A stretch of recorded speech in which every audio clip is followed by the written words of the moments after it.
Gaming laptops are some of the most hated machines in tech, and honestly, some of that hate is actually justified. Even I can testify. They are too hot, they are too expensive, and most of them die under 3 hours of real-world use. So today, you and I are going to figure something out.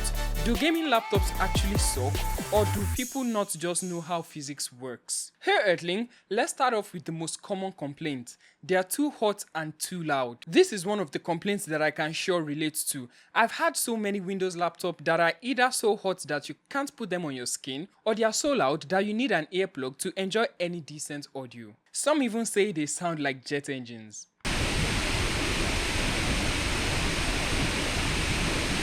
Most people experience that and immediately jump into conclusion that the laptop was designed poorly. But here's what no one talks about. Gaming laptops pack high performance CPU and GPU into very tiny spaces, and cooling them best requires larger spaces. Most desktops are pretty large, hence their fans don't need to work half as hard to cool a computer. Meanwhile, laptops on the other hand are relatively small, with most coming with 2 fans, and more recently we are having to see around 4 fans, 2 large, 2 small ones, just in a bid to improve cooling. So in order to have some decent cooling in the small form factor, you have to run the fans faster and louder. So the noise that you get really isn't cooling inefficiencies, it's more of the laptop trying to combat all of the heat that it produces in such a small chassis. And that is thermodynamics doing its job. Moving on to the next most popular complaint, their battery life is terrible. Oh, you've definitely heard this one before. If it's a laptop, it should be able to game anywhere, right?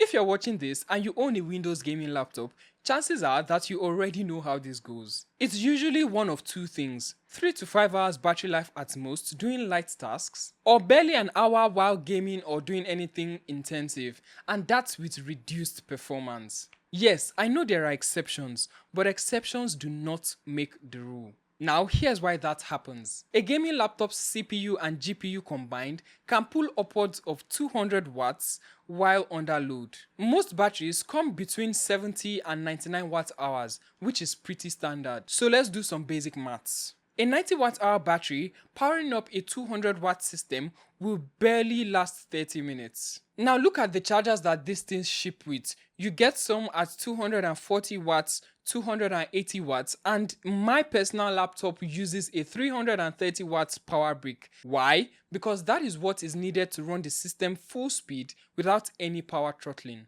So if you do want to get the best performance out of a gaming machine like this, you're definitely carrying its charger. One of the biggest breakthroughs in the PC world would be when a gaming laptop can run games off the wall at full performance, but right now, physics just isn't allowing that. Now, here's where things get pretty interesting. Recently, some newer laptops are coming with integrated graphics that are really good, like cyberpunk playable good. You have machines powered by chips like the Ryzen 7 8840HS or even Apple's M series chip that both can handle light to moderate gaming while giving you solid battery life. No massive power bricks and no jet engine fans. You can actually play off the wall for a good while. Now, it's not like these laptops are going to be competing head to head with full RTX 4080 laptops yet, and no, you're not maxing out every AAA titles with 4K graphics. But for esports games, indie titles, and even some modern games from medium to high settings, they are pretty capable. So maybe the future really isn't gaming laptops versus gaming desktops. And maybe efficient integrated power are catching up faster than we might think. So if you're enjoying this video, do make sure to leave a like and hit the subscribe button. Now moving on to the third complaint,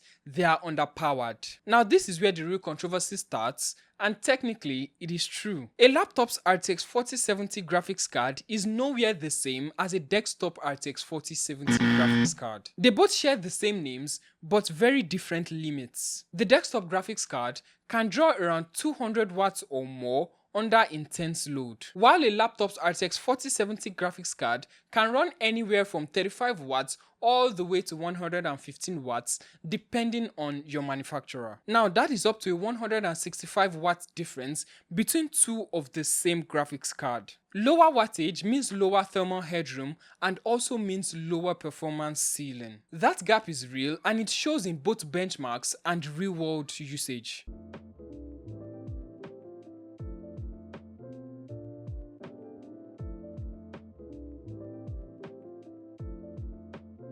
And that exactly is why people feel tricked. The real issue isn't that it's fake, it is branding. And to an average person, they might be expecting a desktop level RTX 4070 performance. Meanwhile, they might be getting the lowest wattage version of that laptop GPU. And that is where the disappointment of what I ordered versus what I got comes from.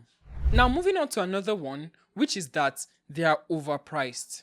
This one comes mostly from the PC gamers. You hear things like, why should I shell out so much money when I'm getting less performance and I can just build a desktop? And honestly, on pure performance per dollar, they are not wrong. Now here's what they never talk about. Does your desktop come with a keyboard, trackpad, screen, battery, all in one portable device? I guess not. There's always going to be a hidden cost to shrinking powerful hardwares into something that can fit into a backpack. Cooling engineering, battery integrations, compact motherboard designs, and thermal management in such tiny chassis. All of that costs adds up. And yes, you definitely can get more performance out of a desktop. But realistically, you can't put a desktop into your backpack and say, oh, I want to travel, which is what I did. I traveled to another country and I was able to enjoy my usual gaming and also doing some work. Don't get me wrong, I'm not only here to just defend gaming laptops. There honestly are some terrible designs on the market, some with terrible thermal performance, and some manufacturers just slap on RTX on anything and just label it a gaming laptop. And if you unfortunately fell into any one of these problems, just know that it's not the entire gaming laptop category that is bad. It just means that you got the wrong one. So here's the truth. Gaming laptops don't suck. Physics just doesn't negotiate. They try to deliver near desktop level performance in a portable chassis while being powered by batteries and cooled by tiny fans. So when people expect too much, they get disappointed.